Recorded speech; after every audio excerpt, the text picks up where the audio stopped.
మొదటిగా మనం రక్షణ పొందేవారు కొద్ది మందేనా, ఇది మనం ఆలోచించబోతున్న అంశం. యేసుక్రీస్తు వారు ఆయన బ్రతికిన దినాలలో పరలోకం కోసం అందులోకి ఎవరు ప్రవేశిస్తారు అనే ప్రసంగాలు ఎక్కువ చేయటం, ఆ ప్రసంగాలు శిష్యులు వినటం, ఈ ప్రసంగాలన్నీ విని విని వాళ్ళకు ఒక విషయం అర్థమైపోయింది. ఏం చెప్తున్నాడంటే ఆయన పరలోకం వెళ్ళటం చాలా కష్టం అని చెప్తున్నాడు. టోటల్ భూమి మీద పుట్టిన మనిషి తిరిగి పరలోకం వెళ్ళటం చాలా చాలా కష్టం అన్నట్టుగా ఆయన బోధన అర్థమవుతుంది. ఇది అర్థమైన శిష్యులు ఉండబట్టలాగా అడిగిన ప్రశ్నే. మీరు చదివారు కదా వాక్య పఠనం, చూద్దాం. లూకా సువార్త 13వ అధ్యాయం 23వ వచనం. లూకా సువార్త 13వ అధ్యాయం 23వ వచనం. ఒకడు అంటే శిష్యుల్లో ఒకడు, ప్రభువా రక్షణ పొందేవారు కొద్ది మందేనా అని అడిగాడు. Wonderful question. ఈ డౌట్ వాళ్ళకెందుకు వచ్చింది? వెంటనే బోధనలు బట్టి ఒక ధనవంతుడు వచ్చాడు, నిత్య జీవం వెళ్ళాలంటే ఏం చేయాలన్నాడు. ఇదిగో పలానా ఆజ్ఞలు పాటించమన్నాడు, అన్నీ పాటిస్తానని అన్నాడు. అయితే ఒకటి కొద్దుగా ఉంది, అది వదిలేయమంటే ఈడ్చుకుంటూ వెళ్ళిపోయాడు. అప్పుడు ఏమన్నాడు ఆయన? ఒంటె సూది బెజ్జంలో దూరట సులభం, కానీ ధనవంతుడు పరలోకం వెళ్ళటం దుర్లభం అనేసి. అంటే ఇలాంటివన్నీ చెప్తుంటే ఇంకెళ్ళకి డౌట్ వచ్చింది. అయితే మీరు చెప్పిన బోధనలను బట్టి పరలోకం వెళ్ళే వాళ్ళు పెద్ద ఉండరేమో అని డౌట్ వచ్చి అడిగిన ప్రశ్న ఏమడిగాడు? ఒకడు రక్షణ పొందేవారు కొద్ది మందేనా. ఇప్పుడు దానికి యేసుక్రీస్తు వారు ఆన్సర్ ఏమిచ్చారు? ఆయన ప్రశ్నించిన వారిని చూచి, ఇరుకు ద్వారమున ప్రవేశింప పోరాడుడి, అనేకులు ప్రవేశింపజూతురు కానీ వారి వల్ల కాదు అని. ఇక్కడ ఆన్సర్ ఏం చెప్పాడు? ఎంతకైనా కొద్దిమంది అని చెప్పాడా, కొద్దిమంది కాదని చెప్పాడు?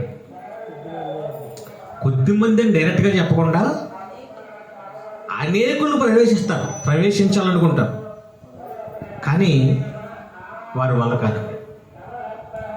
లేదు కొద్దిమందే, కానీ ప్రవేశించాలనుకునే వాళ్ళు ఎంతమంది? అనేకులు. దీనికి సమాధానం మన ఎవరి అనేకులు, ఆ కొద్దిమంది ఎవరో ఇది మనకు తెలియాలండి. ఎందుకంటే మనం కూడా దేనికోసం ప్రయాసపడుతున్నాం? పరలోకం వెళ్ళాలనే కదా. అంటే రక్షణ పొందువారు కొద్దిమంది అంటే రక్షణ పొందటం అంటే బాప్తీసం పొందేవారని కాదు. మామూలుగా బాప్తీసానికి కూడా మనం రక్షణ వాడతాం కదా. అమ్మ రక్షణ పొందావా, బాబు రక్షణ పొందావా. ఇక్కడ రక్షణ అంటే పరలోకము, అంటే నరకం నుంచి తప్పించుకోవడమే రక్షింపబడటం. రక్షణ అనే పదం ఎవరికి వాడతాం? ప్రమాదంలో ఉన్నవారికి కదా కావాలి రక్షణ. ఇప్పుడు భూమి మీద పుట్టిన మనుషులందరూ ప్రమాదంలో ఉన్నారు. ఇది ఫస్ట్ మనకు అర్థం కావాలి. భూమి మీద పుట్టిన మనుషులంతా ఎందులో ఉన్నారు?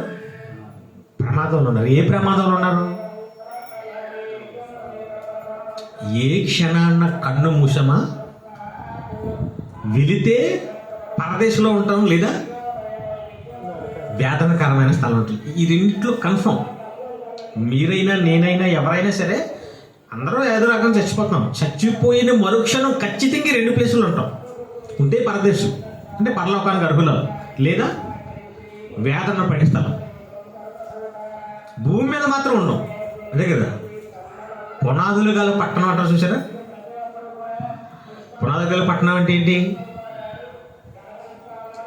పునాదులు గల అంటే ఎప్పటికీ ఉండేదండి. పునాది ఉంటే స్టాండర్డ్ ఉంటుందండి, అలా పోల్చేదండి. పునాదులు గల పట్టణాలు ఎన్ని మనకి? పెద్ద సందేహాలు పెట్టారు ప్రశ్నలు మేము అడిగితే మీరు ఆన్సర్ చెప్పాలి, కానీ మీరు ప్రశ్నలు అడుగుతున్నారేంటి? ప్రశ్నలు సమాధానం అంటే ఇదే. పునాదులు గల పట్టణాలు ఏంటి చెప్పండి?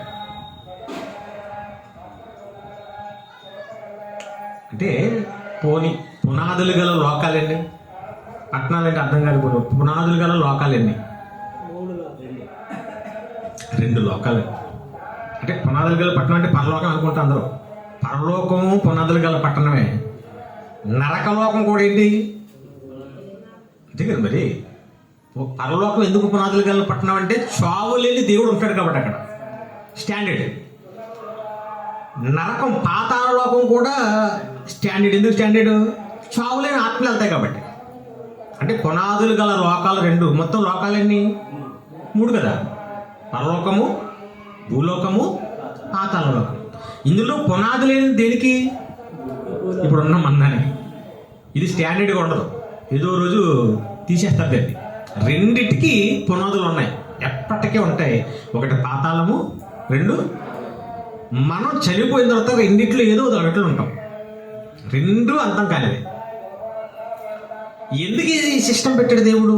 మనిషిని భూమి మీద పుట్టించి ఈ 2 ఏదో ఒక దానికి వెళ్ళిపోయేలాగా ఎందుకు పెట్టాడంటే, ఇప్పుడు పరలోకంలోనే పుట్టించవచ్చు కదా. చాలా మందికి వచ్చిన ప్రశ్న ఇది.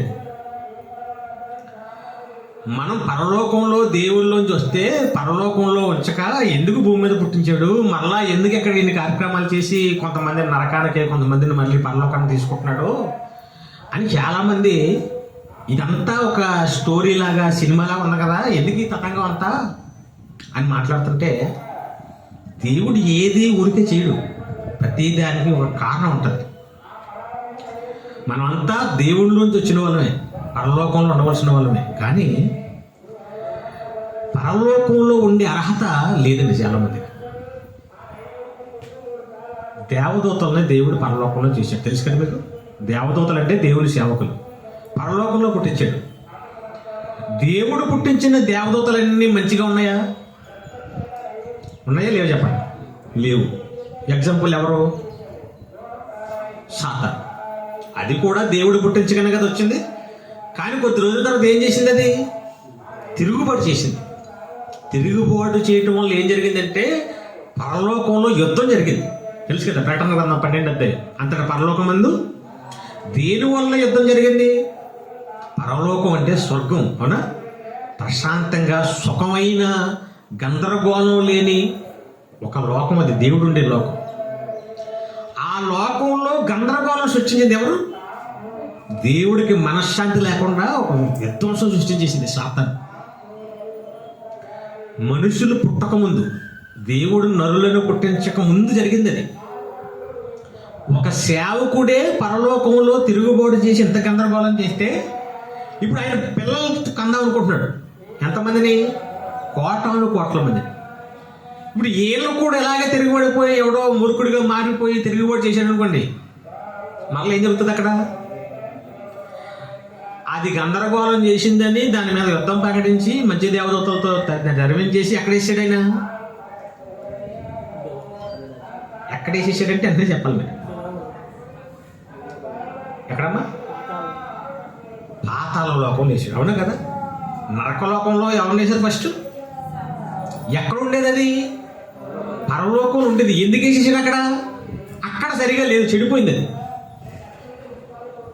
ఇప్పుడు మనుషులను పుట్టేద్దాం అనుకుంటున్నాడు పరలోకంలోనే, కోట్ల మందిని. ఇప్పుడు వీళ్ళు కూడా తిరుగుబాటు చేశాడు అనుకోండి. దేవదూతల కంటే మనుషులు గొప్ప లెక్క, అవునా? దేవదూతలు అంటే సేవకులు, మనుషులంటే దేవుని పిల్లలు, వాళ్ళకంటే శక్తులు ఎక్కువ.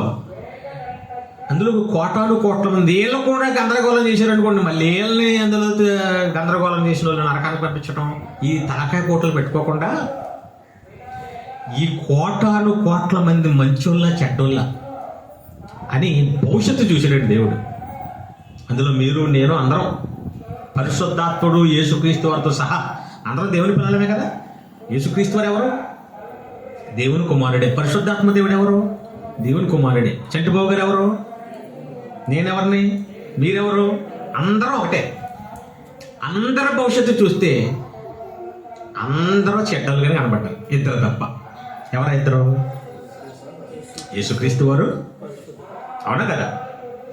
వీళ్ళు ఎప్పటికే తప్పు చేయరు, ఎప్పటికే తిరుగుబాటు చేయరు, ఎప్పటికే చెడిపోరు. మనం తేడా. అప్పుడు ఏం చేసాడంటే ఆ ఇద్దరిని మాత్రమే పరలోకంలో పెట్టుకుని, ఎందుకంటే అక్కడ ఉండేవారు కథ ఆలకే ఉంది, దేవునిలాగే ఉన్నారు వాళ్ళకి. దేవుడు ఎలాగైతే క్యారెక్టర్ కలిగి ఉంటాడో అదే క్యారెక్టర్. మనం అందరం కూడా అబ్రహాము గారైనా పౌలు గారైనా ఎవరైనా సరే తేడా. అందుకే దూరంగా ఒక లోకం పెట్టి ఈ లోకంలో మనల్ని పుట్టించి డైరెక్ట్గా నరకానికి పంపించకుండా మరొక ఛాన్స్ ఇది. అందరినీ నాశనాన్ని తీసుకెళ్ళిపోవడం ఇష్టం లేకానికి వీళ్ళకి ఒక అవకాశం ఇద్దాం, పరీక్షలాగా పెడతాం. ఇక్కడ కొంత ఆయుష్కాలాన్ని ఇచ్చి ఈ పరీక్షలో చక్కగా క్యారెక్టర్ బాగుందంటే ఒరిజినల్గా చట్టంలోనే, కానీ మనకు కొన్ని తెలియజేస్తాడు, చెప్పేస్తాడు. దాన్ని బట్టి మనం మారిపోయామనుకోండి పరలోకానికి తీసుకుంటాడు, అర్హత పొందినట్టు. మనం అయినా సరే మారలేదనుకోండి ఎక్కడికి వెళ్ళిపోతాం? యథావిధిగా శాతాన్ని తోసేసిన దగ్గరికి. అంటే గందరగోళం అక్కడ జరిగి అక్కడి నుంచి నరకానికి పంపించకుండా సెపరేట్గా ఒక లోకం పెట్టి ఈ బాధ్యత యేసుక్రీస్తు వరకు అప్పగించాడు. ఏమని?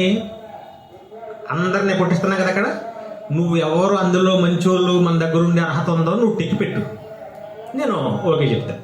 అంటే ఈ బాధ్యత అంటే ఎవరికి ఇచ్చారు? అందుకే యేసు నేనే మార్గమును జీవమును సత్యమును, నా ద్వారా తప్ప ఎవడను. అంటే దేవుడి మీద పెట్టుకోలేదు కదా, ఎవరికి అప్పగించేశాడు? యేసుకి అప్పగించేశాడు. ఇప్పుడు యేసు సెలెక్ట్ చేస్తాడు ఇక్కడ, పలానా ఆయన ఓకే పరలోకంలో ఉండొచ్చు, పలానా ఆయన బాబోయ్ తేడా. ఈ కేటగిరీ, ఈ వివాహం జరుగుతుంది ఇక్కడ. అది వర్గీకరణ. తేడా ఉన్న వాళ్ళంతా నరకానికి పంపిస్తాడు, మంచి వాళ్ళందరినీ పరదేశికి పంపిస్తాడు. అప్పుడు చివరిగా ఆయన వస్తాడో తీసుకెళ్తాడు. ఇదండి జరిగేది. ఈ రక్షణ అనేది ఇప్పుడు ఎంత అవసరం ఆలోచించండి. రక్షణ పొందడానికే బాప్తిసం రక్షణ కాదు. ఒకసారి చూడండి, మీకు అర్థమవుతుంది. మత్తయి మార్కు సువార్త 16వ అధ్యాయం 16వ వచనం మనందరికీ తెలిసిన సందర్భం. మరి రక్షణ పొందావా అంటారు చూసారా? అంటే బాప్తిసం పొందావా అని. రక్షణ పొందావా అంటే బాప్తిసం పొందడం కాదు, అది కొంచెం భాష తప్పు. నమ్మి బాప్తిసం పొందినవాడు అంటే బాప్తిసం దేనికి? రక్షింపబడటం కోసం. బాప్తిసమే రక్షణ కాదు, అదేనా? నమ్మి రక్షణ పొందాలంటే ఏం చేయాలన్నాడు అక్కడ? నమ్మి బాప్తిసం పొందాలి. అలా నమ్మి బాప్తిసం పొందినవాడు రక్షింపబడతాడు. నమ్మకపోతే అంటే భూమి మీద పుట్టిన ప్రతి మనిషికి ఏమవసరం? రక్షణ అవసరం, అదే కదా. ఎందుకు? ఇక్కడ పుట్టామంటేనే మనం తేడా అని అర్థం. అందుకే ఏ భేదము లేదు, అందరూ పాపం చేశారు. చాలా మంది మాట్లాడుతుంటారు, నేను ఏ పాపం చేయలేదండి, ఏ పాపం చేయనండి. పెద్ద పెద్ద దైవజనులు మాట్లాడుతారా? తప్పది. ఏ పాపం చేయకపోతే ఎక్కడ ఎందుకు పుడతాను? నువ్వు మంచోడు అయితే ఇక్కడ పుట్టవు కదా. మరి ఏసు ఎందుకు పుట్టాడు? ఆయన పరీక్షించబడడానికి, ఆయన పరలోకంలో ఉండాలా నరకానికి పంపించాలని ఆయన మీద పరీక్ష కోసం పుట్టలేదు. ఆయన మనుషుల కోసం పుట్టాడు. ఆయన కోసం ఆయన పుట్టలేదు, ఎవరి కోసం పుట్టాడు? అందుకే నేడు రక్షకుడు మనందరి కోసం పుట్టాడు. మిగిలిన మనుషులంతా కూడా ఎవరి కోసం పుట్టలేదండి, ఎవరి కోసం వాళ్ళే పుట్టాడు. నేను ఉన్నాను అనుకోండి, నేను పరలోకం వెళ్ళి అర్హత పొందడం కోసం పుట్టాను, అవునా? మీరు ఎవరైనా అంతే. 700 కోట్ల మందికి నేను పుట్టాను అన్నప్పుడు డైలాగులు చెప్తారు కొంతమంది. తప్పదు. 700 కోట్ల మంది కోసం ఎవరు పుట్టారు? 700 కోట్ల మందిలో మనం కూడా అంతే, అవునా? ఎంత పెద్ద బోధకుడైనా సరే అతను చెడ్డోడు కాబట్టి ఇక్కడ పుట్టాడు. ఇది గుర్తు చేసుకోండి. ఎవరైనా సరే, ఇంకా ఎవరైనా రక్షింపబడాలంటే ఎవరి ద్వారా వెళ్ళాలి? మనం. ఆయన మాత్రమే మన కోసం పుట్టాడు. ఈ పరీక్ష జరుగుతుంది ఇక్కడ. ఈ పరీక్షలో ఏం పెట్టాడంటే దేవుడు చక్కటి విశ్వాన్ని కలిగించాడు, మనిషికి కావలసినవన్నీ పెట్టాడు. పెట్టి ఆయన మాత్రం కనపడకుండా ఉన్నాడు. ఇప్పుడు మనిషి పరీక్ష ఏంటంటే, కనపడని దేవుణ్ణి ఇన్ని అడుగు వేస్తున్న మనం ఎవరబ్బా ఆయన అనే ప్రశ్న రావాలని పెట్టాడు. ఒకసారి కీర్తన గ్రంథం అది చూస్తే మీకు అర్థమవుతుంది. 14వ అధ్యాయం 2వ వచనం. కీర్తనల గ్రంథము 14వ అధ్యాయం 2వ వచనం.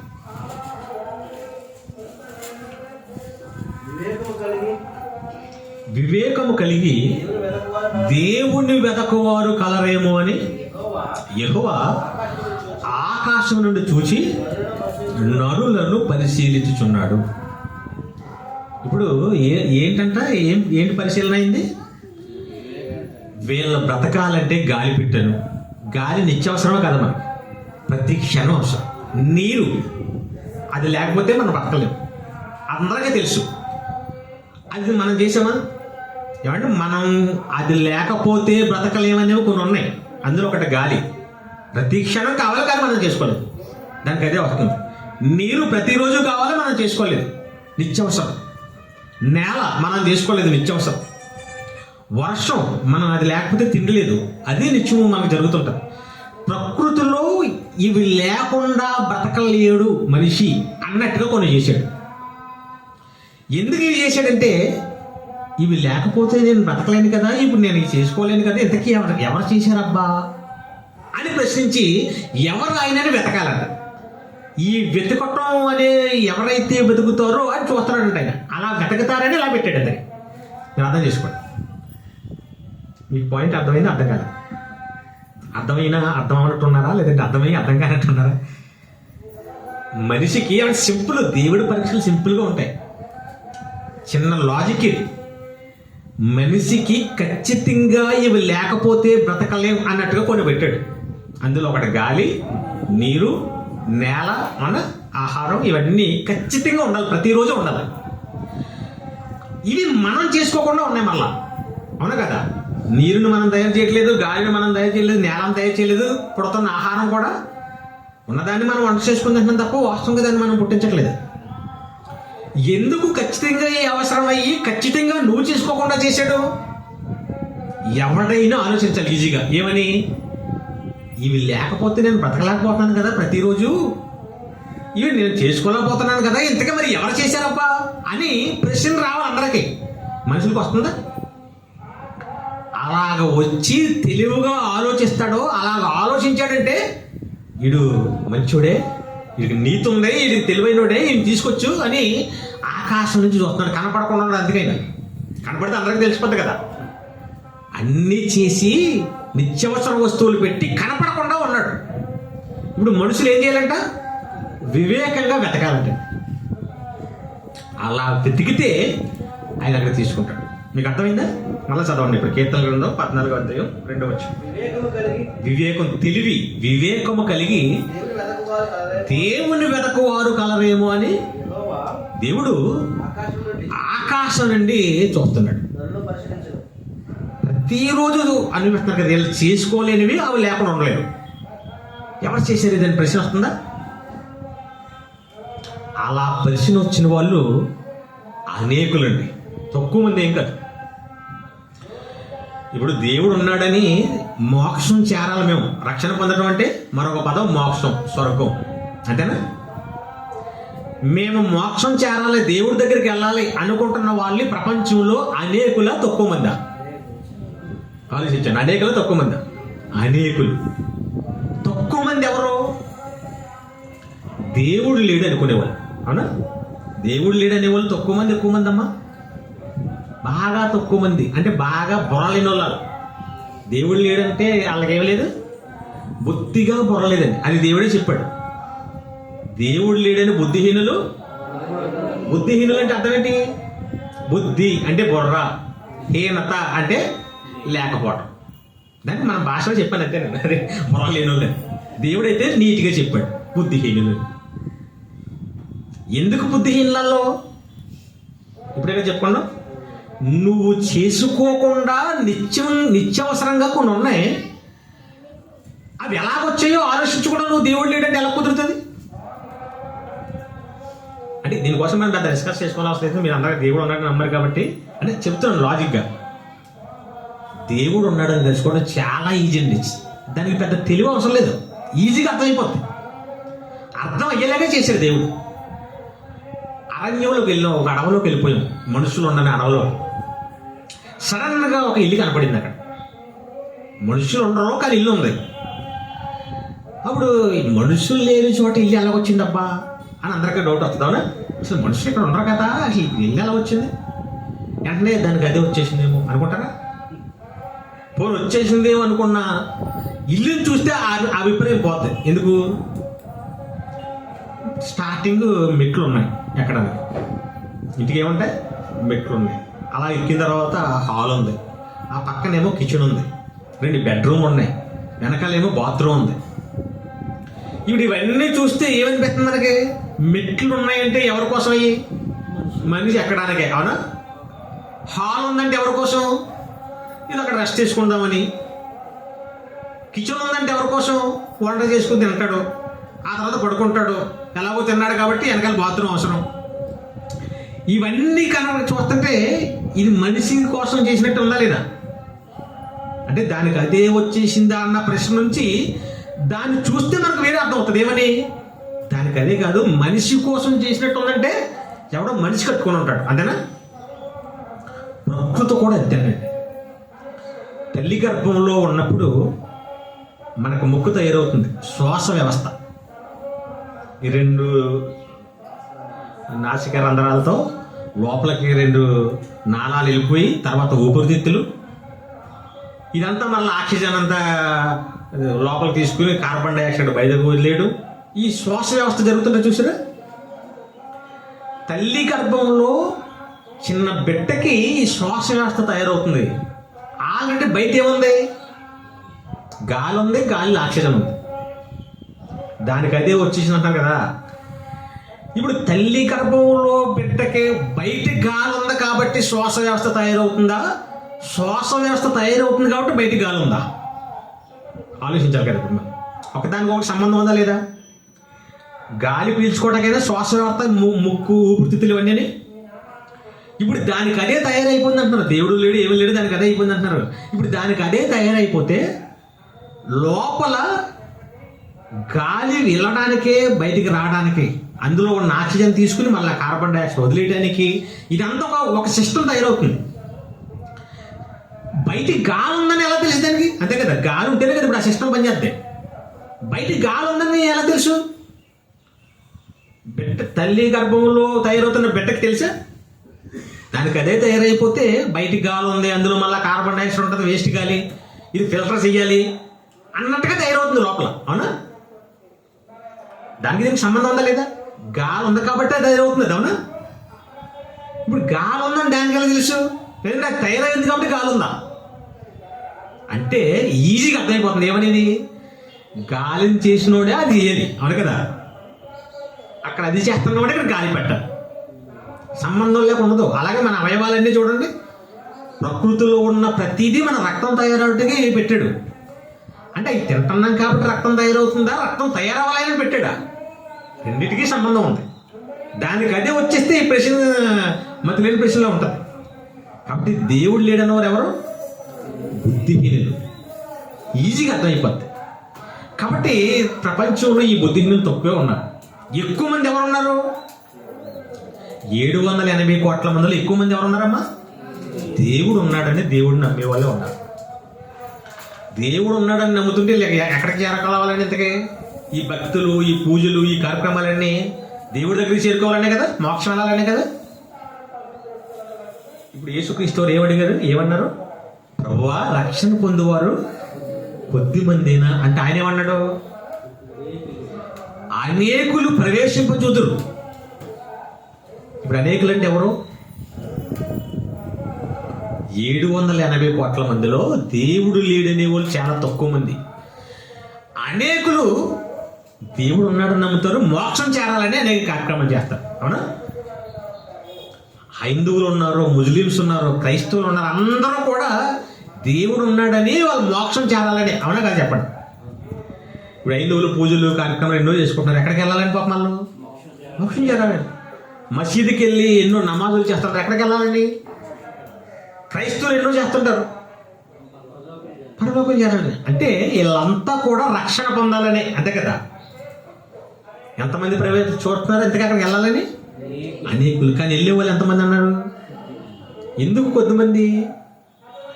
ప్రవేశింప చూడాలని వెళ్ళాలని అందరికి ఉంది, కానీ తెలివి లేకుండా ఉన్నారు. అది ఆయన కీర్తన గ్రంథంలో ఏమన్నాడు? దేవుడి దగ్గరికి మీరు వెళ్ళాలంటే దేవుడిని ఎలా వెతకాలి? వివేకము కలిగి వెతకాలి. అది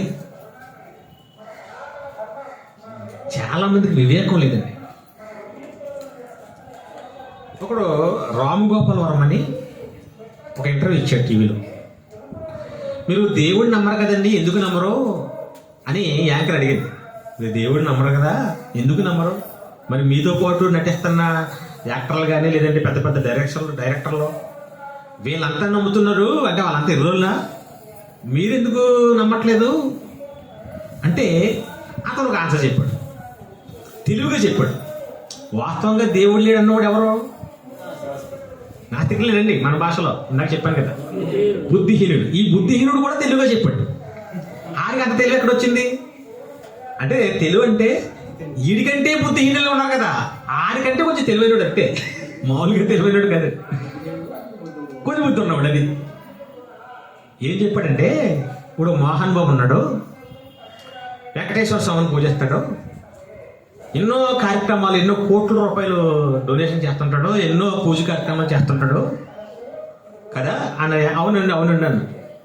ఇప్పుడు నేనేమో ఏ దేవుని నమ్మట్లేదు, ఏ పూజలు చేయట్లేదు, ఏ డబ్బులు ఖర్చు పెట్టట్లేదు, నా ఇష్టం మీద బతుకుతున్నాను, ఎవరితో తిరగాలంటే అలా తిరుగుతుంటాను. ఆడంతే కదా, ఇంకా దేనికి భయపడు. ఇప్పుడు మోహన్ బాబు ఏం చేస్తున్నాడు? దేవుడికి భయపడి కొన్ని చేయకూడదని మానేస్తున్నాడు, డబ్బులు ఖర్చు పెట్టడం అన్ని చేస్తున్నాడు. నేను ఇప్పుడు చచ్చిపోయిన తర్వాత మీ భాష ప్రకారంగా నరకానికి పోతాను, కన్ఫామ్గా వెళ్ళిపోతాను నేను అని చెప్తున్నాడు. ఇప్పుడు మోహన్ బాబు దేవుడిని నమ్ముకుని పాపం కొన్ని చేయాలనుకుని అతనికి అనిపించినా కూడా కొన్ని మానేసుకున్నాడు కదా దేవుడు ఉన్నాడని. చాలా డబ్బులు ఖర్చు పెట్టాడు, భక్తి కార్యక్రమాలు చేసాడు కదా. ఇప్పుడు అతను కూడా చచ్చిపోయిన తర్వాత సడన్గా ఇప్పుడు దేవుడు వెంకటేశ్వర స్వామి కాదంట, యేసుబాబే నిజమైన దేవుడు అంట అని స్టేట్మెంట్ వస్తే అతను ఎక్కడికి వస్తాడు చెప్పమ్మా అని అడిగాడు. మరి లాజిక్కే కదా, మర్చిపోయింది నా అమ్మాయికి. ఎక్కడికి వస్తాడమ్మా మాట్లాడవేంటి అంటాడు. ఎక్కడికి వస్తాడు? మీ దగ్గరికి వస్తాడు. అన్ని చేసి నా దగ్గరికి వచ్చేస్తాడా అన్నాడు. అవును, మీ దగ్గరికి. ఇదే ముస్లిమ్స్ అనుకున్నాం, యాక్టర్లో కూడా దర్శకుల్లో కూడా ముస్లిమ్స్ అల్లాని పూజించే వాళ్ళు ఉన్నారు. వాళ్ళకు కూడా లాస్ట్ మినిట్లో బాబు దేవుడు అల్లా కాదంట, వెంకటేశ్వర స్వామి అంట అనగానే అతను పరిస్థితి ఏంటి? అతను నా దగ్గరికి వస్తాడు. యేసుని నమ్మే వాళ్ళు ఉంటారు, బాబు యేసు కాదంట దేవుడు అల్లా అంట అని ఫైనల్గా జడ్జిమెంట్ వచ్చింది అనుకోండి, రిజల్ట్ ఆడేమవుతాడు? కాబట్టి ఎందుకు వచ్చింది గొడవ? అవన్నీ మానేసుకుని ఇక్కడ వస్తున్నాం కంటే అన్ని అనుభవించి ఇక్కడ రావడం వచ్చింది కదా. ఏమన్నా తెలుగు ఆలోచించాడు, చెప్పడం లాజిక్లు ఆడి. కానీ అది మాట్లాడేది కరెక్టే అన్న. కానీ అది తెలియని విషయం ఏంటంటే, ఇప్పుడు అది కాదని అంత చేసి మోసపోవటం, ఇది కాదని అంత చేసి మోసపోవటం కంటే మరి ఏది నిజమే కదా సరిగ్గా నిలబడి ఆలోచించవచ్చు కదా. నువ్వు గొడవ దిగిపోద్ది కదా, నువ్వు నరకానికి వెళ్ళిపోవడం ఫిక్స్ అవ్వడం కంటే. అంటే ఈరోజు మోక్షం వెళ్ళాలని అనేకులకు ఉంది పాపం, కానీ తెలివి లేకుండా నమ్మేస్తాను దేవుడు. ఈరోజు చూడండి, కుక్కనే పూజించేవాడు ఒకడు, పందిని పూజించేవాడు ఒకడు. కేసీఆర్ కూడా గుడి కట్టారు. తెలంగాణ ముఖ్యమంత్రికి ఏం కట్టారు? గుడి కట్టారంటే వాళ్ళకి అతను ఎవరు అంటే ఏమి లేదన్నమాట. అలాగే వివేకం, అదే చెప్తున్నాడు, వివేకం కలిగి వెతకాలన్నాడు. ప్రతి వాడు పరలోకం వెళ్ళిపోవడం ఏముండాలి? వివేకం. ఆ వివేకం ఎలా వస్తుంది? సామెతల గ్రంథం చూద్దాం సార్. సామెతల గ్రంథము క్షమించండి, కీర్తన గ్రంథము 119వ అధ్యాయం 104వ వచనం. కీర్తన గ్రంథం 119వ అధ్యాయం 104వ వచనం. నీ ఉపదేశము వలన నాకు వివేకము కలిగెను అన్నాడు. తప్పు మార్గములన్నీయు నాకు అసహ్యములాయెను. అది అంటే ఏది తప్పో, ఏది రైటో, ఏది తెలివైనదో ఆలోచన రావాలంటే మనకేం కావాలి? ఉపదేశం, దేవుని వాక్యం ఉండాలండి. ఈరోజు ప్రపంచానికి ఇది అర్థం కాక పాపం వేల రూపాయలు ఖర్చు పెట్టి లక్షల కోట్లు ఖర్చు పెడుతున్నారు. కొంతమంది బాబాలు ఉంటారు తెలుసు కదా మీకు. ఆ బాబాలు కూడా దొంగ బాబాలు ఉంటారు అనుకోండి, అది వేరే విషయం. మంచి వాళ్ళు కూడా ఉంటారు కొంతమంది, అవును కదా. నిష్ఠగా ఉంటారు, మంచి మాటలు చెప్తారు, చాలామందిని సన్మార్గంలో నడిపించాలనుకుంటారు, ఏ డబ్బులు ఆశించరు, ఏ తప్పులు చేయరు. అంత నిష్ఠగా అంత భక్తికి ఎందుకు ఉంటాడు అతను? మోక్షం చేరాలనే కదా, ఈ లోకం శాశ్వతం కాదని చెప్తాను కదా. వాళ్ళు కూడా ఇంత చేసిన తర్వాత చచ్చిపోయిన మరుక్షణం నువ్వు రాంగ్ రూట్లో వెళ్ళిపోయావు బాబు, ఇది దేవుడు కాదు, ఇది నువ్వు వచ్చి ఎంచుకున్నది కరెక్ట్ కాదంటే అతని పరిస్థితి ఏంటో ఆలోచించండి. ఎంత భయంకరమైన బాధది. ఎంత కష్టపడి, ఎంత ఇలా నిష్ఠగా ఉండి, ఎంత ఇలా చేసింది, రాంగ్ రూట్లో వెళ్ళాను నేను. అప్పుడు చూసారా, టికెట్ తీసుకుని రిజర్వేషన్ చేయించుకుని మనం ఒక ట్రైన్ కాకపోతే ఇంకో ట్రైన్ ఎక్కుతుంటాం. సేమ్ సీట్ నెంబరు, సేమ్ అన్నీ ఒకేలా ఉంటాయి. రైలు టికెట్లు అన్నీ ఒకేలా ఉంటాయి కదా. చాలా దూరం వెళ్ళిపోతే తెలిసిందనుకోండి, ఇది కాదు మీరు ఎక్కిందని, ఎలా ఉంటుంది మన పరిస్థితి? ఆల్రెడీ రిజర్వేషన్ చేసుకున్నదేమో వెళ్ళిపోయింది, ఇది అనుకుని ఇది ఎక్కం, ఇదేమో రాంగ్, ఎటు కాకుండా అయిపోతుంది మన పరిస్థితి. అన్నీ నెల ముందే చేయించుకుని కూడా. దేవుడి విషయంలో కూడా చాలా మందికి చివరగా వినిపించింది ఇదేనండి. మీరు అన్ని భక్తి కార్యక్రమాలు ఉన్నారు, కానీ తెలుగు లేకుండా నడిచేసింది. మీకేం లేదు, కోట్లకు వచ్చి పెడుతున్నారు, అవునా కదా, తెలుగు లేదు. అందుకే ఏమన్నాడు యేసు? అనేకులు ప్రవేశింపచూదురు, మోక్షం రావాలని, దేవుడి దగ్గరికి రావాలని ప్రవేశింపచూదురు, కానీ వారి వల్ల కాదు. ఎందుకు? తెలుగు లేకుండా బయలుదేరారు. అది ఏమంటే దేవుడిని నమ్మటం తెలుగు లేకుండా బయలుదేరతారా? అన్ని విషయంలో తెలివి ఉంటారు, ఏ విషయంలో ఉండరు. అది దేవుణ్ణి నమ్మే భక్తులు ఎవరు అనుకుంటున్నారు? ఇంజనీరింగ్ చదివిన వాళ్ళు, డాక్టర్లు, చాలా పెద్ద పెద్ద చదివిన వాళ్ళే ఉంటారు చూసారా. వాళ్ళు ఏది చేయమని చేసేస్తారు. అంటే మనకు అది కామెడీగా ఉంటుంది, కానీ అది చేస్తుంటాడు. ఎందుకు చేస్తుంటాడు? మిగిలిన వాటిలో తెలివి ఉంటాడు. దేవుడి దగ్గరికి వచ్చేటప్పటికి ఆలోచించాడు. ఏదో మా ఊళ్ళో అంతా నమ్ముతున్నారు, మా కులం వాళ్ళు అంతా నమ్ముతున్నారు సరే. అందుకే ప్రపంచంలో దేవుడు ఉన్నాడని కోటాను కోట్ల మంది నమ్ముతున్నా తెలుగు లేకుండా నమ్మటం వల్ల అందరూ ఎక్కడికి వెళ్ళిపోతారు? రక్షణ పొందలేరండి, రక్షణలోకి రాలేరు. ఇప్పుడు రక్షణలోకి వచ్చేవాళ్ళు ఎంతమంది ఆలోచించండి. ఎవరు వస్తారు రక్షణలోకి? నిజమైన దేవుణ్ణి, అంతేనా? దేవుణ్ణి నమ్మటం కాదు, ఎవరు నమ్మాలి? మనం నిజమైన దేవుణ్ణి నమ్మాలి. ఇందులో తెలుగు పెట్టాలి. ఆ తెలుగు పెట్టడమే నువ్వు నీతిమంతుడు అని అర్థం, నీలో న్యాయం ఉందని. ఎందుకు? ఏమండి, మనకు ఒక ప్రశ్న రావచ్చు. పాపం అతను చాలా మంచిగా ఉన్నాడు, మంచి మంచి కార్యక్రమాలు చేశాడు, చాలా పవిత్రంగా బ్రతికాడు, మరి దేవుడు కాకుండా వేరే దేవుడిని నమ్మేశాడు, కానీ మాకు అతను చేసినండి మంచి పనులే కదా, అతను కూడా నరకాన్ని పంపించేస్తాడా? మనం ఒక అతను చెప్పాడు. ఎవరంటే యాక్టర్ చచ్చిపోయాడు, పుతిన్ రాజ్ కుమార్ అని, కర్ణాటకలో ఒక ఫేమస్ పవర్ స్టార్. అతను చచ్చిపోయాడు, నిజమైన దేవుడిని నమ్మకుండా చచ్చిపోయాడు. కానీ అతను చాలా మంచి పని చేశాడు. వృద్ధాశ్రమాలు కట్టించాడు, అనాథ పిల్లలకి ఎన్నో కార్యక్రమాలు చేశాడు, చాలా చాలా మంచి పనులు చేశాడు, కానీ నిజమైన దేవుడిని నమ్మలేదు. ఇప్పుడు అతను నరకానికి వెళ్ళిపోతాడా, పరలోకం వెళ్తాడా?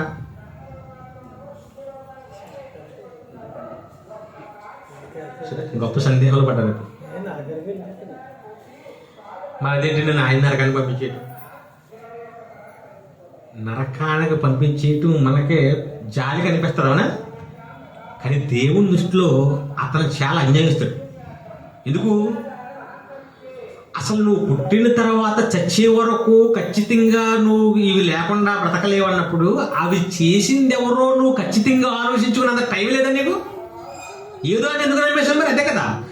ఇలాంటి వాళ్ళంతా ఎందుకు నిజమైన దేవుడిని నమ్మలేదంటే దేవుని నమ్ముతున్నాడు తప్ప కనీసం మనసు పెట్టట్లేదు. అది అంతే కదా, మనసు పెట్టాలి, ఖచ్చితంగా దాని మీద నిలబడాలి, పరిశోధన చేయాలి. ఎందుకు? అన్నీ చేస్తుందా ఆయన్ని మానేసి వేరే ఒకరికి ఇచ్చేస్తున్నావు నువ్వు, అంతే కదా. కానీ దేవుడు నువ్వు పూజిస్తున్నావు. ఎందుకు వీళ్ళు అన్యాయస్తులంటే దేవుడి మీద మనసు పెట్టలేదు అన్నమాట. దేవుడి కోసం సరిగ్గా టైం ఇవ్వలేదు. వీళ్ళంతా నరకానికి వెళ్ళిపోతారు.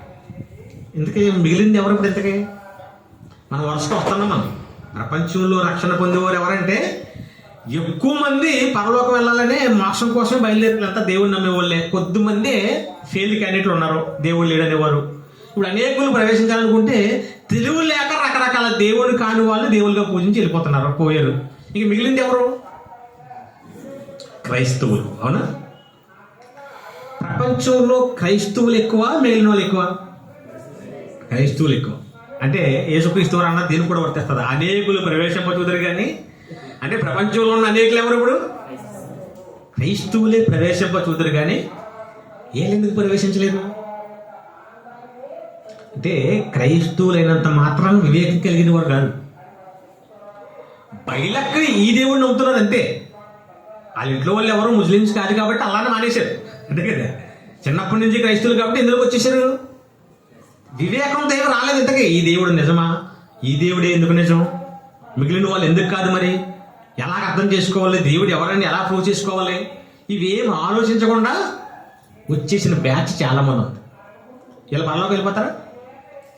దేవుడు పెట్టిన పరీక్ష వివేకం, తెలివి కావాలి నీకు. ఈ క్రైస్తవులు చాలా మంది అనేకులు ప్రవేశింపచూతున్న క్రైస్తవులు మనం ఆలోచించుకుంటే ఇందులో నమ్మి బాప్తిసం పొందినవాడు, నమ్మని వానికి ఇప్పుడు ఖచ్చితంగా నువ్వు పరలోకం వెళ్ళాలంటే ఒక ప్రాసెస్ పెట్టాడు. నీకు ఈ దేవుడే నిజమైన దేవుడే నమ్మకం కలిగింది కదా. నమ్మకం కలిగిందంటే దానికి సాదృశ్యంగా నువ్వు ఏం చేయాలి? బాప్తిసం తీసుకోవాలి. ఈ క్రైస్తవులు చాలా మంది బాప్తిసం తీసుకోవాలండి, కానీ ఎవరెల్లో? క్రైస్తవులే. బాప్తిసం ఎందుకు తీసుకోవట్లేదు? ఏదో తెలివి ఉపయోగిస్తాను. ఏమిటంటే బ్రదర్, నాలో కొన్ని తప్పులు ఉన్నాయి, కానీ కొన్ని చెడు అలవాట్లు ఉన్నాయి. అవన్నీ మానేసిన తర్వాత నేను ఇందులో దిగుతాను. దిగానంటే మాత్రం అస్సలే నిప్పింక తిరిగి చూడను. అందుకే కొంతమంది తీసుకున్నారు, ఏది మానలేదు, ఇంకెందుకు తీసుకోవటం. కాబట్టి నేను అలా కాదు, వచ్చానా పెట్టుకుంటున్నాను, లేదంటే రానంతే. సరే, ఇదో పెద్ద లాజిక్. అప్పుడు దీన్ని ఏమనుకోవాలంటే వివేకం లేనిది, అంతే కదా. ఎవరైతే నీకు నిజమైన దేవుడు అని తెలిసి, పరలోకం ఉందని తెలిసి, నరకం ఉందని తెలిసి నువ్వు అన్నీ మానేసిన తర్వాత బాప్తిసం తీసుకుంటానంటే అసలు బాప్తిసం ఎందుకు తీసుకోవాలి? పాప క్షమాపణ కోసం, అంతేనే కదా. బాప్తిసం ఎందుకు తీసుకోవాలమ్మా? పాపాలు, అంతేనా కదా. పాప క్షమాపణ కోసం బాప్తిసం తీసుకున్నప్పుడు అన్నీ మానేస్తే నీకు బాప్తిసం ఎందుకు? ఇప్పుడు నువ్వన్నీ మానేసావు, నువ్వెవరు ఇప్పుడు? పరిశుద్ధుడు, నీకు బాప్తిసం ఎందుకు? రొట్టె రసం ఎవరు తీసుకోవాలి? బాప్తిసం తీసుకున్న వాళ్ళు. అదేలేండి, బాప్తిసం తీసుకున్న వాళ్ళు ఎందుకు తీసుకోవాలి రొట్టె రసం? మీరు తీసుకుంటున్నారా, తీసుకోవట్లేదా? మరి ఎందుకు తీసుకుంటున్నారు? పాప క్షమాపణ కోసమే కదా. పాప క్షమాపణ కోసం ఆయన రక్తం చెందించాడు శరీరాన్ని. ఇది కూడా మార్చేసి రా చెప్తారు. చెప్పిన అమ్మ, ఈ నెల మనం ప్రభురాత్రి భోజనం దగ్గర చేసుకుంటున్నాం. మీరు ఏ పాపం చేయకపోతే వచ్చి అందులో చేయటండి, లేకపోతే ఏలు కూడా ఎట్టకండి. మీరు శుభ్రంగా తలస్నానాలు చేసి మంచిగా బట్టలు వేసుకుని ఏ తప్పు చేయకుండా ఉంటే పెట్టండి. లేదంటే దాని జోలికి వెళ్ళకండి. కానీ 10 మంది రొట్టె రసం వేస్తండి అంటే అప్పుడు అర్థమైపోతారు ఏంటన్నమాట ఈవిడ తేడా. ఇది ఎలా ఉందంటే ఏంటంటే జ్వరం ట్యాబ్లెట్ ఏంటది? పారాసెటమాల్. జ్వరం ఉన్న వాళ్ళు ఎవరు కూడా దీన్ని తీసుకోకండి. ఎవరికైతే జ్వరం లేదో వాళ్ళు వచ్చి మాత్రమే తీసుకుని. అంటే ఎలా ఉంటుంది ఇది? నువ్వు ట్యాబ్లెట్ తీసుకుంది జ్వరం ఉన్నవాడే కదా. రొట్టె రసం ఎవరు తీసుకోవాలంటే పాపం ఉన్నది కాబట్టి క్షమిస్తాడని తీసుకోవడం, అంతే కదా. నువ్వు పాపాలు ఏమీ చేయకుండా ఇంకా అది తీసుకోవటం ఎందుకు? నువ్వు బాప్తిసం తీసుకుంటే పాపాలు పోతాయి, అవునా కదా. ఇప్పుడు బాప్తిసం తీసుకున్న తర్వాత పాపాలు చేస్తారా చేయరా? బాప్తిసం తీసుకున్న తర్వాత పాపాలు చేస్తారా చేయరా? మొహమాట పడతారు కొంతమంది. అంటే పాపాలంటే హత్యలు, వ్యభిచారాలు వేసుకోకండి. అబద్ధం పాపమా కదా. ఏదో చిన్న చిన్న అబద్ధాలు ఆడమా? నేనే ఆడతాను వాళ్ళు, అంతే కదా. ఇది చివరి రెఫరెన్స్ అంటాను. ఇంకోటి చెప్తాం, దాన్ని ఏమంటారు? అబద్ధమా కదా. ఎక్కడ ఉన్నారంటే ఎక్కడండి అంటాం, అక్కడ ఉండవు. అంతకే 5 నిమిషాలు అక్కడ ఉంటారండి అంటాం. ఏదో కొన్ని అడ్జస్ట్మెంట్ కోసం కంగారు పడకుండా ఉంటారండి అంటుంటాం. అలాంటి అబద్ధాలు కదా. చిన్న చిన్న లోపాలు ఎప్పుడూ సచ్చే వరకు జరుగుతాయండి. అందుకే యోహాన్ గారు ఏమన్నారంటే, మనము పాపము చేయలేదని చెప్పుకునే ఎడల మనమే మోసం చేసుకుంటున్నాం, అబద్ధం ఆడుతున్నాం, దేవుడిని అబద్ధికుడుగా. ఎందుకు? నువ్వు ఎప్పుడు పాపాలు చేస్తావు కాబట్టి రొట్టె రసం పెట్టాడు. నేను ఏ పాపం చేయలేదంటే ఆయన అబద్ధం అయిపోతుంది కదా.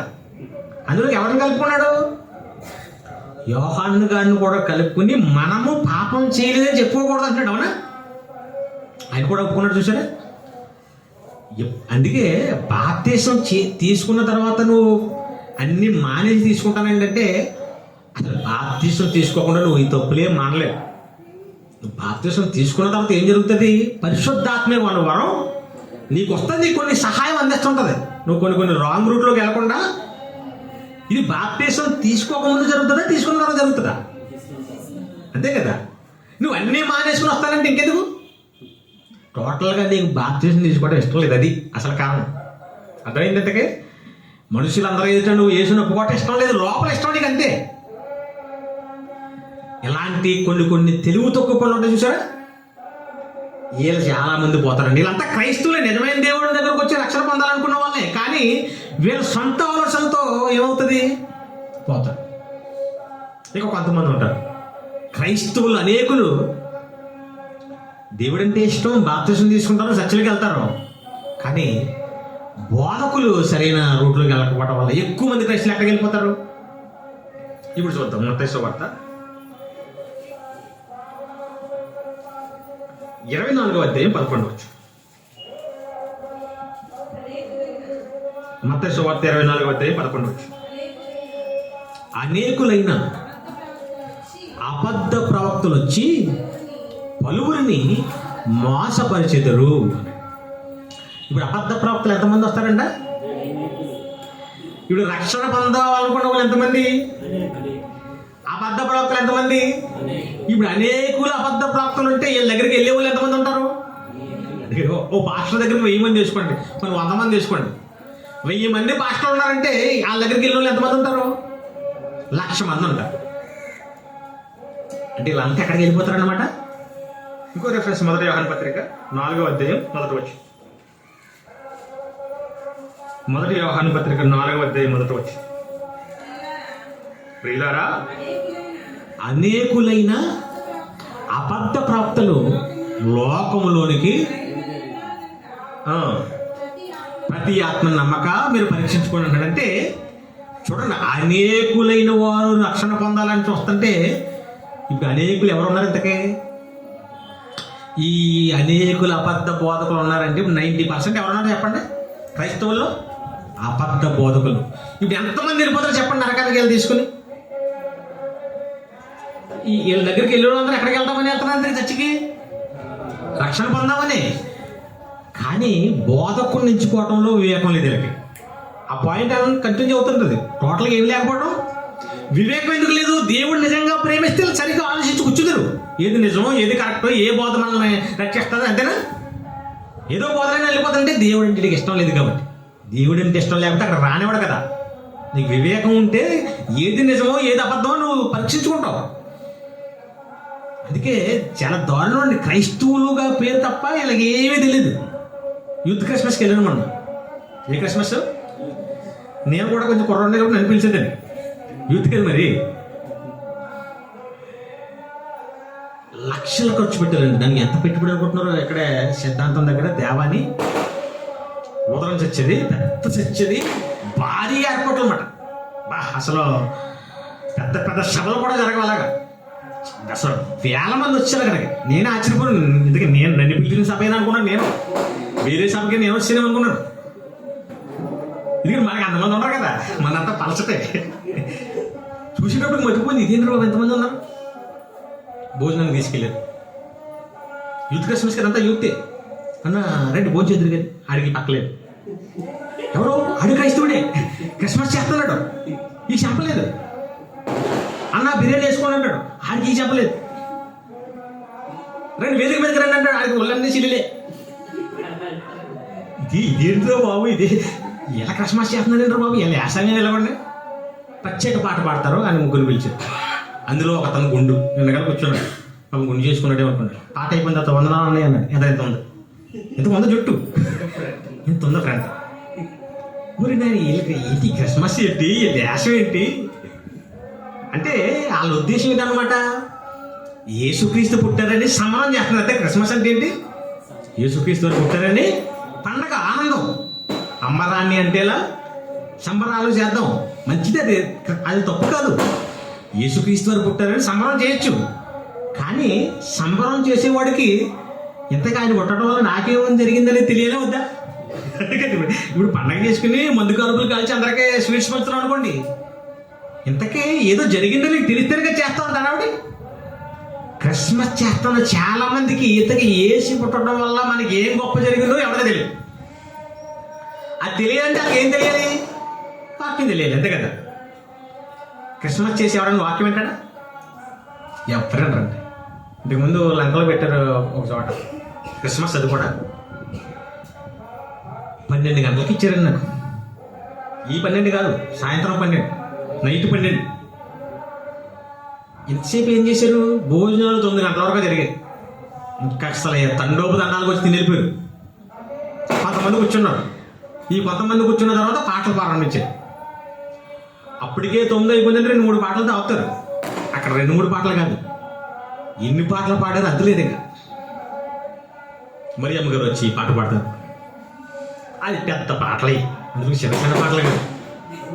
అంతా అయిపోయిన తర్వాత అయ్యగారు అని అంటే ఇంకో పాట, ఈడో పాట, మళ్ళీ 7 పాటలు పాడి వెళ్ళిపోతే ఇంకొక ఆవిడ వచ్చేది. నేను భాస్కరంగా ఎలా చూసుకోండి సీరియస్గా. ఇవో 10 అయిపోతుంది, 11 అయిపోతుంది, ఇంకెవరేంటి ఇంకా పాటలు అంటారేంటి.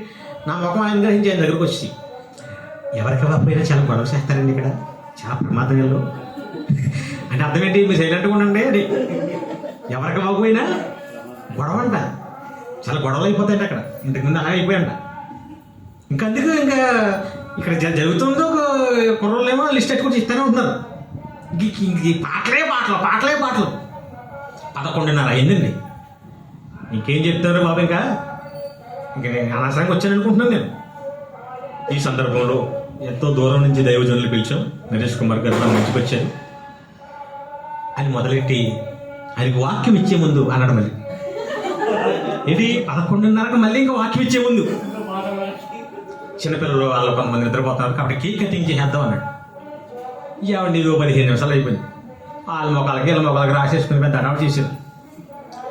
అమ్మాయి ఇంక ఇస్తాడేమో, నేను సర్దుకుంటున్నాను, ఇంకా అలా సర్దుకుంటానే ఉన్నాను నేను.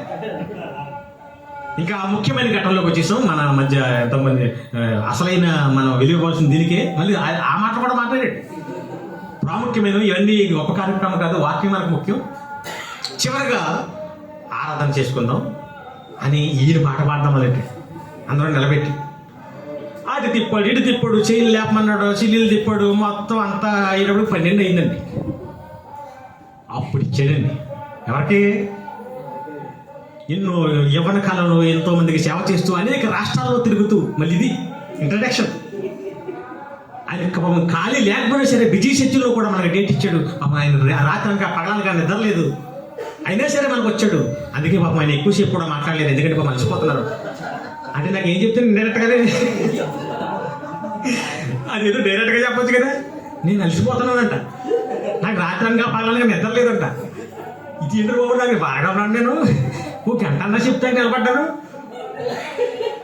అంతే. నేను ఒక పేషెంట్లా చేసేయండి, నాకు తెలియకుండా ఇతను పాపం చాలా రోగాలతో ఉన్నాడు అన్నట్టుగా. సర్లేండి ముగించేస్తాను అనుకున్నాను మనసు. ప్రార్థన చేసుకుందాం అన్నప్పటికీ ఆల్రెడీ సర్దుకున్నారు బైబిల్లో కొంతమంది. 12 గంటలకు వాక్యం ఇచ్చి ఎవడంటాడు చెప్పండి? ఎప్పుడు ప్రార్థన అంటాడా వెళ్ళిపోదామని చూస్తారు కొంతమంది. నాకు ముందే అర్థమైంది. 2 నిమిషాలు, 2 నిమిషం కదా, 2 సెకండ్లు చేసిన ప్రార్థన. తండ్రి, మీ మాటలు చెప్పాను, మీరే సహాయం చేయండి, వేసినాము నీ ప్రార్థన అన్నాను. నాకంగా నువ్వు సర్దేసుకున్నారు. అప్పుడు నిలబడిన వాళ్ళందరికీ ఆమె అన్నప్పటికీ అలా ఏడ్చుకుని కూర్చున్నారు. అంటే వెళ్ళిపోదామని కాదు, జస్ట్ కాల్ తిమ్మల్లికి కూర్చున్నాను. ఈ లోపులో 12 గంటలకి నేను మాట్లాడుతూ, దేవుడి కోసం మనం బ్రతకాలమ్మా, ఈ కార్యక్రమాల కంటే దేవుడు ఇంపార్టెంట్ అమ్మా, మన ఈరోజు దేవుడి క్రిస్మస్లో దేవుడికి ఎవరైనా విలువ ఇస్తున్నారా అంటే ఇస్తున్నామని అన్నవాడు ఒకడో లేడు అక్కడ. ఎందుకు? 12 ఎప్పుడో 6 గంటలకు వచ్చారు, తినేసి కూర్చున్నారు, పాటలు పాడించేశారు, నిలబెట్టించాడు, కూర్చోబెట్టాడు, చెల్లెలు తిప్పించాడు, అలసిపోయి పాపం ఉదయం అంతా పని చేసుకొచ్చారేమో. గోడలకు జారపడే వాళ్ళు గోడలు, స్తంభాలకు జారపడే వాళ్ళు స్తంభాలు, ముసుగుకి ముందుకు లాగేసారు ముసుగులు, నోరావులు చేసి వాళ్ళు నోరావులు చేయటం. దేవుడు నమ్మన్నమ్మా అంటే అమ్మని వాళ్ళు లేరు అక్కడ. కడకింగ్ నేను 10 నిమిషాలు చెప్పుకునేక నా బాధలు నేను పడి వచ్చానండి. అంటే క్రిస్మస్ చెప్పి సంబరం చేసిన వాళ్ళు ఇంతకీ దేనికి ఇవ్వట్లేదు? వాక్యం లేదు అక్కడ. నీకు వాక్యం తెలియనప్పుడు నువ్వు పరలోకం ఎక్కడ వెళ్తావు చెప్పండి? 99% క్రైస్తవులకు ఈరోజు ఏం తెలియదు. పుస్తకాలు ఎన్నో పేర్లో తెలియదు, అసలు ఏ రెఫరెన్స్ ఎక్కడుందో తెలియదు, అసలు ఏం వింటారో తెలియదు, ఏం చెప్తున్నారో తెలియదు. అనా భయంకరమైన పరిస్థితులు ఉన్నారు. అందుకే ఏమన్నాడు అక్కడ? అనేకులైన అబద్ధ బోధకులు. మందని ఆల్దా నాకు అర్థం కావట్లేదు. అనేకులైన అబద్ధ బోధకులు ఉన్నారు. అందుకే క్రైస్తవు నువ్వు యేసుని నమ్మటం గొప్ప విషయం కాదు. నువ్వేం చేయాలి ఇందులో? వివేకం. ఏ బోధ నిజం, ఏ సంఘం నిజం? ఎన్ని సంఘాలు వచ్చాయి చెప్పండి బాబో. వీరికో సంఘం ఎంతో మంది పాస్టర్లు అయిపోయి ఇప్పుడు, అంతే కదా. రకరకాల బోధలు, రకరకాల స్టైళ్ళు చూసారే. పాస్టర్లా ఎవరు ఉంటారు ఇప్పుడు? ఎలా ఉంటున్నారు ఇప్పుడు? హీరోస్ చూసారా? ఆ వేషాలన్నీ చూసారా? మతిపోతుంది. అవన్నీ చూసి మమ్మల్ని నేను మామూలుగా వెళ్ళిపోయాను అనుకోండి. ఓ మీటింగ్ అయితే నన్ను అడుగుతుండే అతను వచ్చి, ఏమంటే ముఖేష్ స్పీకర్ ఇంకా రాలేదా? సిగ్గైపోయాను నేను. ఎందుకు? నేనే ఆ సభకి నేనే వాక్యం ఉపదేశకుడిని, నన్ను అడుగుతున్నాడు ఇంకా రాలేదని. ఎందుకు? అతనేం ఎక్స్పెక్ట్ చేశాడు? మంచి షూట్లు అడావుళ్ళతో దిగుతుంటాడో కారు మీద అనుకుని అతను చూస్తాడు బాబు. ఇలాగా ఒక మాయలో ఉందని క్రైస్తవం అంతా. గుంటూరులో వాకింగ్ చెప్పగలిగితే ప్రసంగం అంతా అయిపోయిన తర్వాత పాస్టర్ గారు ఆవిడ ఏమంటుంది అనుకుంటున్నారు? వాకింగ్ బాగానే చెప్పాడండి ఆ కుర్రాడు, మధ్యలో పాట అన్నా పాడలేదండి. ఏం చేయలేదంట? పాట పాడలేదంట. ఆవిడ ఏం ఎక్స్పెక్ట్ చేస్తుంది? మధ్యలో కనీసం వానపల్లిలో వాకింగ్ చెప్తా కదండి. మీకు తెలియదు వానపల్లి తిరగండి. మా ఏరియాలో ఉన్నారు వానపల్లి అని. అక్కడ వాకింగ్ చెప్తాకెళ్తే ఆ సంగతులు ఒక అతను ఫోన్ చేసి ఏమంటున్నాడు? మీ వాక్యాలు చాలా బాగుంటున్నాయండి, మా వాళ్ళు భయపెట్టేస్తున్నాడు అంటున్నారు. మధ్య మధ్యలో జోక్ అన్న వేయలేదు అంటున్నారు. భయపెట్టేస్తున్నాడంట మారేని.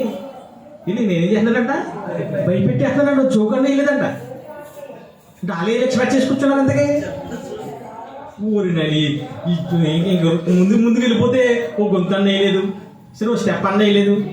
ఇయ్యా వాక్యం దగ్గర కూర్చోడానికి వచ్చింది. అంటే ఇలా అలవాటు చేసారు. అలాగా జోకులు చెప్పుకుంటూ, పాటలు పాడుకుంటూ, కథలు చెప్పుకుంటూ, అవునా, లేనిపోయి అన్ని చెప్పుకుంటూ ఈ బోధకులు మాటలు వినేసి వీళ్ళంతా వెళ్ళిపోయి వీళ్ళందరూ ఎక్కడికి వెళ్ళిపోదాం అనుకుంటున్నారు? అందుకే చచ్చిపోతే పరలోకం వెళ్తాం.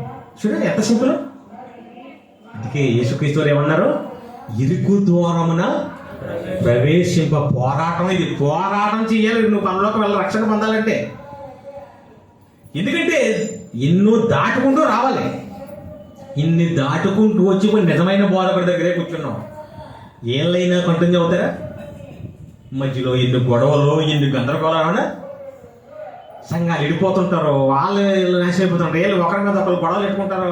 అతను మంచోడు కాదు, ఇతను మంచోడు కాదు, అంతే కదా. ఎన్ని చూస్తారండి మరి ఇలాగే చివరి వరకు కొనసాగం. అందుకే రక్షణ పొందేవారు పరలోకమైన ఆషామాషి కాదు. ఎక్కడి నుంచి దాటుకుని వచ్చినప్పుడు మనం దేవుడు లేడన్న వారి దగ్గర నుంచి దాటుకుని వచ్చాం. అవునా? దేవుడు ఉన్నాడని నమ్మేవాళ్ళు మళ్ళీ ఏదో దేవుడు అని మోసం పోయారు వివేకం లేక. వాళ్ళని దాటుకుని నిజమైన దేవుడి దగ్గరకు వచ్చాం. మళ్ళా నిజమైన దేవుడి దగ్గరకు వచ్చిన తర్వాత ఏదో బోధనలు వెళ్ళిపోతున్నారు వివేకం లేక, ఏదో సంఘంలోని. అది దాటుకుని మళ్ళీ ఎక్కడికి రావాలి? నిజమైన సంఘం, నిజమైన బోధ దగ్గరికి రావాలి. నిజమైన బోధ దగ్గరకు వచ్చిన తర్వాత మళ్ళా చెప్పినవి శ్రద్ధగా విని పాటించాలి. అవునా?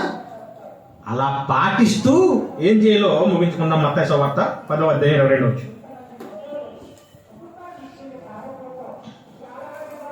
మత్తయి సువార్త 10:22. మీరు నా నామము నిమిత్తము అందరి చేత ద్వేషింపబడుదురు, మరలా నిజమైన దాంట్లోకి దాటుకుని వచ్చిన తర్వాత మళ్ళీ ఏం జరుగుతాయంట?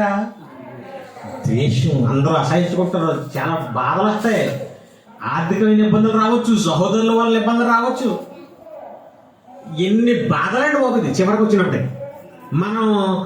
మన సంఘమే మనకి హ్యాండ్ ఇస్తుండదు ఒకసారి. అవును, మన సంఘస్తులు ఎంతమంది హ్యాండ్ ఇవ్వడం? ఇవన్నీ దాటుకుని వస్తే ఇన్ని శ్రమల మళ్ళీ అనుభవించిన తర్వాత అంతము వరకు, అంటే మరణించే వరకు కూడా ఈ సహించే కార్యక్రమంలో ఉండి నువ్వు పెర్ఫెక్ట్గా నిజమైన మార్గంలో వెళ్తే అప్పుడు ఏమన్నాడు అక్కడ?